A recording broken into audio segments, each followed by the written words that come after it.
Hi there, Chris from TotallyEV. Here we're doing a dedicated audio review of the Tesla Model 3 Standard Range Plus. Indeed, it differs from the long range model that I previously reviewed on the channel. In case you're interested in that dedicated audio review, do check it up on your pop banner down in the description below or in the pinned comments. Also down there you'll also find the review of the Standard Range Plus, the vehicle itself that is, but nevertheless let's concentrate on the audio system, shall we? Now here you have got 8 speakers. There are mid-range drivers found within each of the 4 doors. You have got 3 mid-range drivers found towards the front cowl, which is basically the dashboard area. So you've got one on either side, one in the middle, and you've also got a singular tweeter. Now, in comparison to the long-range model, the speakers which are found towards the A-pillars, the ones which are found behind the triangle within the front door frames, and of course the subwoofer are not included. And therefore it does mean that you have got 7 audio drivers less than the long-range model, and therefore do not get the premium audio experience that Tesla offers in its more expensive trims. Now, it should be mentioned that the audio drivers that are positioned within the cabin are actually present, but they're not software or physically connected. Now, you can get around this, and I'm not exactly condoning this because it probably goes against Tesla warranty terms, but nevertheless there are some solutions out there that I did find on the internet. I'll post them down below. It's just worth bearing in mind that this might not work on every single build, and it depends on to where your vehicle has been manufactured as well, but it's just something worth considering. Now, moving swiftly on, we get onto connectivity, whereby how you play back music on the Tesla audio system. Now here you have got Bluetooth, where the SBC and AAC codecs are supported. It's a shame not to see aptX or LDAC, so the latter codec, for example, is the highest quality codec you can find on Bluetooth, and is supported on the likes of the Fiat 500 Electric. But on the plus side, for audiophiles, FLAC files are supported, and therefore means that if you've got a USB with the relevant FLAC files, your Tesla infotainment system will read them, and means you'll get the highest quality fidelity music played back through your audio system. Now elsewhere, it should be mentioned, you do have Spotify integration, and you can even play back YouTube if you've got the right subscription plans via the infotainment system. Now on the screen itself, you've also got a 5-band equalizer, and here it differs from the EQ settings that I had on the long range model, which is almost no surprise because you've got a different audio configuration. Now here I've dropped the bass by 1 decibel and 0.5 decibels as well in the next frequency band, left the mid untouched, and added 1 decibel on the treble EQ. Now as for the immersive sound, I found that low provided the best and most realistic experience. The realistic experience by that I mean is that when you go on standard, I feel there's a little bit of an odd reverb and therefore takes from the overall accuracy. But it's a very slight difference, but one that I did feel that audiophiles or those people with trained ears or those people who appreciate music a little bit more might actually notice that the standard mode does detract from a slight bit of the overall accuracy that the artist intends. Now, before getting onto a sound demo, I should also mention cabin noise. Now here at a standstill I recorded 35 dBA, driving at 20 to 30 miles an hour, 48 to 52 dBA, driving at around 40 miles an hour, 54 to 58 dBA, and driving at 70 miles an hour, only 62 dBA. In fact, there was a 12 dBA increase when I reduced the windows as well.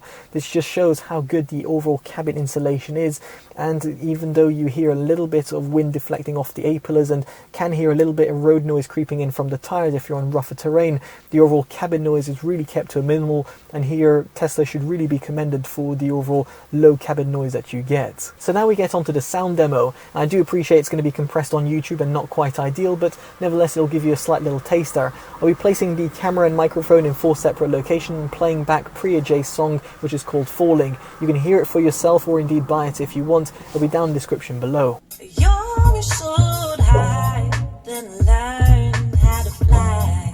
It's the only way you know how to play this game to success. I'm not quite sussed it yet.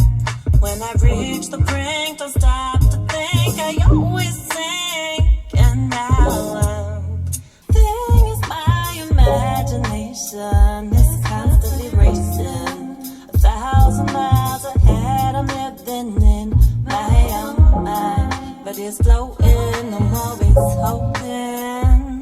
But when I reach the brink, don't stop to think. I always think, and now Now, as I did mention, the audio demo over YouTube isn't quite ideal, so let's get on to my subjective opinion, and let's kick things off and talk about a sub-bass extension. And here it is cut short a little bit, whereby the vehicle does not have that same sort of low-end prowess of its long-range sibling, or indeed the Performance, or let's say other competitors out there, such as the Harman Kardon audio systems in the Polestar 2, or the Volvo XC40 Recharge Twin Pro, or the Kia Soul EV, that all have a subwoofer.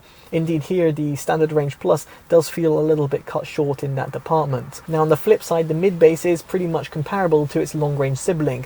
The quantity and quality are pretty much pinpoint accurate, and to my ears were pretty perfect. I had no issues whatsoever, actually so much so I dialed it down a few notches via the EQ controls. Now, moving on, we get onto the mid-range, and here, very much like the sub-bass tones, the missing drivers do come into effect.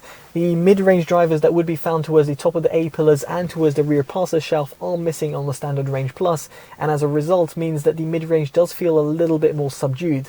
Now, don't get me wrong, in a grander scheme of things and in comparison to other audio systems out there on the market, it's far superior and it comes more to the foreground. However, in comparison to the likes of the Model 3 long range, I think there's no match in this department. Now, the same could be said about the highs. Yet again, it is pretty impressive in comparison to other systems out there in the market, and even with 1 decibel added to the treble EQ, I found myself to be pretty excited, and it provides a quite lively sound signature. But nevertheless, due to the tweeters that are missing towards the front, whereby the triangle by the doors, it means that the audio experience is just not as well present as one might expect, at least in comparison to the long range model. What I'm trying to say over here is that the standard range model does a decent job in the highs, but it's not quite up to par in comparison to its more expensive sibling. And finally, we get on to the Soundstage, and it's pretty much a recurring theme over here, but due to the fact that having less audio drivers within the cabin means that you get a slightly less immersive sound. And that's not exactly a pun as to what Tesla use in terms of the immersive sound, low or standard, but it should still be mentioned that the immersiveness that you get in the long range model is far superior than the one that you get in the Standard Range Plus. Now, in comparison yet again to audio systems out there on the market from other rival manufacturers, say for example the VW ID3, even in its highest configuration audio setting, is, well, not as impressive as the likes of the Tesla Model 3 Standard Range Plus, whereby the SR Plus delivers a really good engaging soundstage, one with great width and good depth as well, and furthermore fantastic instrument separation. Ultimately, what I'm trying to convey over here is that the audio system that's comprised within the Tesla Model 3 Standard Range Plus is seriously impressive, and while it can't compete with the long range or the performance variants, nor let's say the Polestar 2 with the Harman Kardon audio upgrades, it is still a great stock audio system, and one that should definitely be commended, and as a result it actually gets our Best Buy award. But do let us know in the comments below what you make of the Standard Range Plus's audio system, and indeed the long range model if you've heard it. And elsewhere, if you want to see more from the channel and did appreciate this independent review, definitely do drop a like, subscribe and hit that bell notification, all of which would be greatly appreciated. As such, I've been Chris from TotallyEV, and I'll hopefully see you in the next one. Take care of yourselves and goodbye.